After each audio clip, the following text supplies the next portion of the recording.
During my sabbatical, I had a growing sense that we as a church didn't need to just mark time or just keep doing what we've always been doing. It was clear for me that whilst COVID had changed our church in a number of different ways, and I've been open about the fact that I really mourn so much of what we've lost along the way. I was clear that we needed to remember, more specifically I needed to remember, that we worship the God of life and resurrection, and that vast opportunities for ministry and influence still lie in front of us, and that God is far from finished with us, and we are much more than just the congregation we might imagine ourselves to be. God isn't done with us yet. And so I returned from my sabbatical with very little in my head, in fact. But I felt this thing brewing in my heart. And the only thing I felt somewhat clear about, and even then not perfectly clear about, is Lord, I wanted us to spend some time with Dietrich Bonhoeffer's work, especially this book, Life Together. And in the company of Bonhoeffer and Jesus, and particularly with the oversight of Jesus, to see what thinking emerged for us. I wasn't even sure where exactly we were going, but each week as we took a step, I discovered quite quickly what this sermon series was going to be about. And it became apparent soon that we were going to discover what it meant to be a Christ-centered community. We've tried to explore what are the values, what are the practices, the behaviors of a Christ-centered community. I'm not going to take time to do a summary now. If you're interested, if you've missed some of them along the way, the videos are on YouTube. But the point being that it is possible to be a church gathering and not be Christ-centered. Churches can end up being centered on themselves, on their histories, on their traditions, on their preferences, whatever it is, but it might be that they are not centered on Christ. And so we can never assume that because we meet together in a church building and we say churchy kind of things and even Christian kind of things, we can't assume that we are a Christ-centered community. And so we've tried over these weeks to try and consider what creates a community specifically gathered around Christ. And today, which is our second last week, we're kind of doing a squeeze in at the end to make sure we don't miss out any of the important stuff. I'm squeezing 3 behaviors which are present in a community where Jesus is central. I think they're related things, but these 3 behaviors are present in a community where Christ is centered. And you can also say that these 3 behaviors help Christ to be present or to become central in a community. And the first behavior is helpfulness. Helpfulness. Paul writes, don't look out only for your own interests, but take an interest in others too.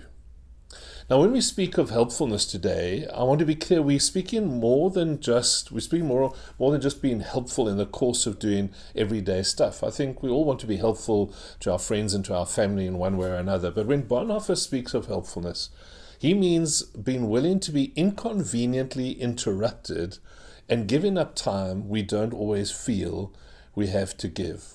So when you hear the word helpfulness from me in these next couple of minutes, think of those 2 words always, of being inconvenienced and being interrupted. Because it's easy for us to be irritated by or even to try and escape the interruptions of life. But Bonhoeffer says to us, these interruptions which come to us in community, which come to us in life, they are God interrupting us. He wants us to think in that way, that interruptions in our day is God interrupting us. In fact, Bonhoeffer is convinced that God will actually deliberately send people to interrupt you in the course of a day, to interfere with your well-laid plans. One writer said that God has a crooked but straight path, a crooked but straight path. In other words, God's ways are often filled with interesting detours, and those detours are almost always filled with the requirement of our helpfulness to someone else, someone who needs us in a moment. And so the bottom line, the word is, in a Christ-centered community, we never want to think of our diaries as belonging to us. The follower of Jesus in the Christ-centered community allows their diary to be managed by God, to be open to God. Now, this doesn't mean, I just want to put this in brackets for a moment, this doesn't mean we're not allowed to put our boundaries in place, because that's always healthy. Doesn't mean we're not allowed to, that we must allow others to overtake our lives, and so our diaries are always open and we never we lose control entirely of our lives. It doesn't mean we should compromise our commitments to our families or to our careers and to be irresponsible people. None of that is assumed there. But it does mean that we want to see our time as belonging to God and not to ourselves. The old saying goes, we plan and God laughs. It's some of that sense about saying, instead of we making plans and God, we open our lives to let God interrupt us, to let God guide us and to lead us. There's a little story a week or so ago. Sharon was bitten by a cat. And as the evening went on that day, it became clear that her finger was quite significantly infected and deteriorating quite quickly. And so at about 9 o'clock at night, we called one of the members of our church, Peter, who's a pharmacist in our congregation, and we phoned to ask his advice. It was a cold, rainy evening here in the Eastern Cape, and Pete offered to leave his home and his family quite late at night and to go to his pharmacy and pick up something that would get us through the night until we could go and see the doctor in the morning. Fortunately, a local clinic was still open, and so we were able to decline Pete's kind offer, and we went there, and Sharon got sorted out there instead. But we were deeply moved that someone was so immediately, without hesitating, was so immediately willing to let God have a hand in their diary and to interrupt their warm family evening at home. The instruction of Scripture is be helpful. A Christ-centered community is filled with helpful people. The second behavior that one wants to observe in a Christ-centered community and that creates a Christ-centered community is listening. James famously writes, "My dear brothers and sisters, take note of this. Everyone should be quick to listen, slow to speak, and slow to become angry." The beginning of love is learning to listen. There is no love without listening. So when the Christian community speaks about loving one another, this can be our first assumption, that we listen to each other well. Bonhoeffer makes some theology out of it, which is what you'd expect. He says it is God's love for us that he not only gives us his word, but he also lends us his ear. It's God's love for us that he not only gives us his word, but he listens to us. And you and I both know we live in a world that actually cries to be heard. You might even feel it in your own relationships. You might have lots of friends and even be in a family, and you might find yourself saying, I am just never heard. People are desperate for someone to listen to them carefully, for someone who actually hears them, not what the person might want or think they're hearing, but who actually hears them. We also know the statistics, the studies are there, that many marriages end up in trouble because couples stop listening to each other well. And again, theologically, Bonhoeffer says to us, those who can no longer listen to their brother or sister will soon be no longer listening to God. Because anyone who doesn't have the patience to keep quiet and listen to a brother and sister will also have no time to listen to God. And they will only really be listening to themselves. So we can be of no help to others unless we have learned to listen. We don't have time and space here.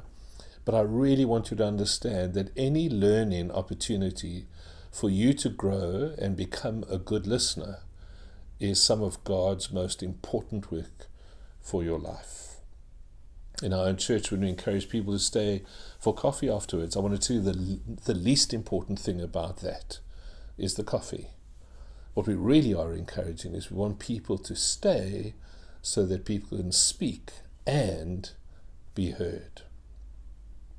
The last behavior that I want to speak about today is we also want to be people who bear one another's burdens. This is a big thing in Scripture, by the way. We're not going to get into all the detail of that. But this idea of bearing one another's burdens is a key part of the Christian community. Book of Galatians says, bear one another's burdens, and in this way you will fulfill the law of Christ. It's that central. Bear one another's burdens. To be honest with you, there have been times over the years where I think if I hadn't been the minister, Sharon and I would have been very tempted to walk away from Christian community. Because the reality is that living in community and in Christian community is a very messy business. Human beings are messy. And we all would be naive to imagine that it's going to be any other way. Community will always, because human beings are in it, community will always be messy. So I get why we don't do this well. I get why it's messy. I get why it's difficult. But Bonhoeffer, who was well acquainted with very real suffering, he doesn't hesitate to use that word, that same word, to describe what it can be like to live in community with others. He holds that word suffering in front of us. Living with people who are doing nothing more than just being themselves. They're not sinning or behaving badly, they're just being themselves. Bonhoeffer says that just doing that can cause us suffering. It's quite a word, eh? Just human beings being together, just being themselves, not doing anything bad, but it can create an environment that's painful. Just people's individuality, their different personality traits, their oddities, their weaknesses can all combine. And for some people, that person will be a blessing. And for other people, that same person will just be a terrible burden, suffering burden. And that's what happens in community. And Bonhoeffer says that this burden is exponentially increased wherever sin is present. So when we just being ourselves, that's bad enough. But when we behave sinfully, then things get very, very messy because sin multiplies the messiness. And so Bonhoeffer says the only way for us to live in community is for us to live with a heart of forgiveness. Because of all this messiness, because of all this inadvertent pain and sometimes deliberate pain, at the end of the day, we're never going to survive in community without a heart of forgiveness. And so people in a Christ-centered church will regularly need to forgive one another for their sins. And we should expect it. We shouldn't be surprised by it. And we need to expect and hope and pray that we will be forgiven for our own sins. We will all hurt one another somewhere along the line. There will be no community, certainly not a Christ-centered community, where a culture of forgiveness isn't present. I understand, I really do, perhaps more than you realize, that because of the way humans are made, that there may come a time when we must remove ourselves from the fellowship of a community. Sometimes, as much as we might want to bear with one another and forgive one another, there might come a time when we go, the best way, to quote Paul's words, to maintain the unity of the Spirit in the bond of peace, is to move on. But the appeal of Scripture is just don't do that too soon. Don't do that impulsively, don't do it quickly, don't do it lightheartedly or in an unconsidered way. Take it seriously before you don't use it as an excuse. Be very careful before you move on. But we recognize that might need to happen. Maintain the unity of the Spirit in the bond of peace as much as you can.